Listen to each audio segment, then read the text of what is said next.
Buying an Apple product is not a casual purchase. And in Tier 2 and deeper markets, Apple demand was already growing.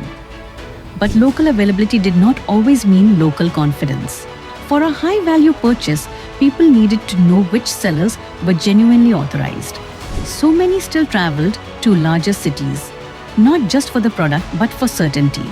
The task was clear: make authorized Apple access visible closer home. In the East, Karakrit placed authorized dealer communication across high-movement routes, retail catchments, and local visibility points. And once trust became visible locally, the numbers moved too, with sales increasing by 20%. For Apple's authorized retail network, Karakrit helped solve the real last-mile question.